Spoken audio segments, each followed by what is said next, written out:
Hi friends, welcome to my channel Sheetal's kitchen Gujarati. આજે આપણે બનાવીશું ભરેલા ભીંડાનું શાક, જેને આપણે ભરવા ભીંડી પણ કહીએ છીએ. તો આ સિઝનમાં મેં હજી બનાવ્યું નથી, તો બહુ ટાઈમ થઈ ગયો હતો, તો વિચાર્યું ચલો આજે ભરેલા ભીંડાનું શાક બનાવી દઈશું. પર્સનલી આ ભરેલા ભીંડાનું શાક મને ખૂબ જ પસંદ છે. તો શરૂ કરીએ. ભરેલા ભીંડાનું શાક બનાવવા માટે અહીંયા મેં કડાઈમાં 1 મોટી ચમચી જેટલું તેલ લઈ લીધું છે. તેમાં અડધી ચમચી જેટલી હિંગ ઉમેરી છે. હિંગ સતળાઈ ગયા બાદ આપણે તેમાં 2 ચમચી જેટલો ચણાનો લોટ ઉમેરી લઈશું અને ચણાના લોટને આપણે સ્લો ફ્લેમ ઉપર શેકી લઈશું. તો ચણાના લોટનો સહેજ કલર બદલાય ત્યાં સુધી આપણે લોટને સારી રીતે શેકી લેવાનો છે અને ગેસની ફ્લેમને આપણે એકદમ લો રાખવાની છે. તો લોટ હવે આપણો શેકાઈ ગયો છે, તો આ રીતે આપણે તેને ચાળી લેવાનો છે, કારણ કે જો લોટ શેકતી વખતે ગાગળીઓ પડી હશે તો તે ભીંડામાં પણ એ જ રીતે રહેશે. એટલા માટે કોઈ પણ હું ભરવા સબ્જી બનાવું અને જો લોટ શેકું તો લોટને આ રીતે ચાળી જ લેતી હોઉં છું.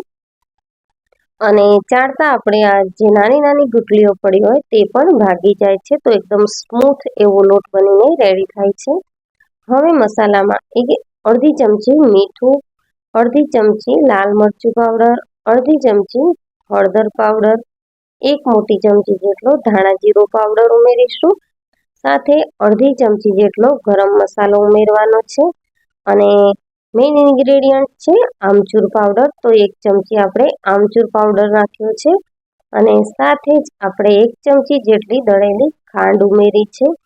તો ખાંડ અને આમચૂર પાવડરનો ટેસ્ટ બેલેન્સ થઈ અને ખૂબ જ ટેસ્ટી એવો મસાલો બનીને રેડી થયો છે. તો હવે આપણે ભીંડાને આ રીતે બંને બાજુથી કટ કરી અને વચ્ચે આ રીતે કાપો લગાવી લઈશું. તો ભરેલા ભીંડા બનાવવા માટે મિત્રો આ રીતના આપણે નાના નાના ભીંડા અને એકદમ કૂણા હોય એવા ભીંડા લેવાના છે. તો અહીંયા મેં બધા જ ભીંડા કટ લગાવી અને રેડી કરી લીધા છે. તો હવે આપણે તેમાં મસાલો ભરી લઈશું.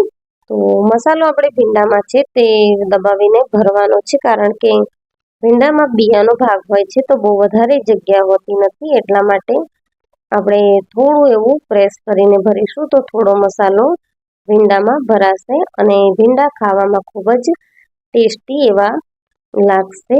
તો જો મિત્રો તમારી પાસે ટાઈમ ન હોય તો તમે મસાલો આ બનાવી અને રાખી શકો છો, અને જ્યારે તમારે ભરેલા ભીંડા બનાવીને ખાવાની ઈચ્છા થાય ત્યારે તમે મસાલો ભરી અને ખાઈ શકો છો. તો આ મસાલો તમે એકવાર બનાવી અને 15 દિવસ સુધી રાખી શકો છો.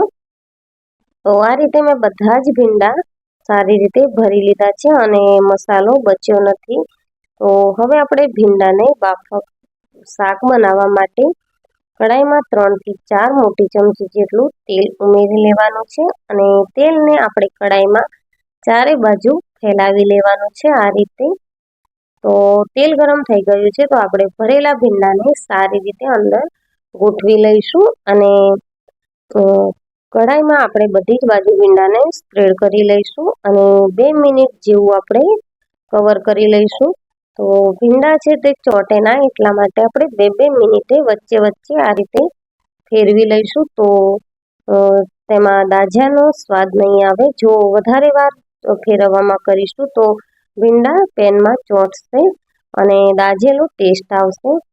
તો અહીંયા મેં 3 થી 4 વાર 2 મિનિટમાં ફેરવ્યું છે અને ભીંડા સારી રીતે બફાઈ ગયા છે. હજી થોડી એવી કચાશ લાગે છે, તો હું એકવાર હજી ઢાંકીને રહેવા દઈશ. તો ભીંડા સારી રીતે બફાઈ ગયા છે અને આપણું ભરેલા ભીંડાનું શાક બનીને રેડી છે. તો તેને આપણે સર્વિંગ પ્લેટમાં લઈ લઈશું. આ શાક ખાવામાં આપણે રોટલીની જરૂર પડતી નથી, એકલા જ ખૂબ જ સારા લાગે છે. તો મિત્રો તમને આજની આ રેસીપી કેવી લાગી તે મને કમેન્ટ સેક્શનમાં જણાવજો, અને જો રેસીપી વિડીયો ગમ્યો હોય તો વિડીયોને લાઈક કરજો, શેર કરજો અને મારા ચેનલને સબસ્ક્રાઈબ જરૂરથી કરજો. આવી જ નવી રેસીપીઓ માટે બેલ આઇકન બટન પ્રેસ કરજો. Thank you for watching.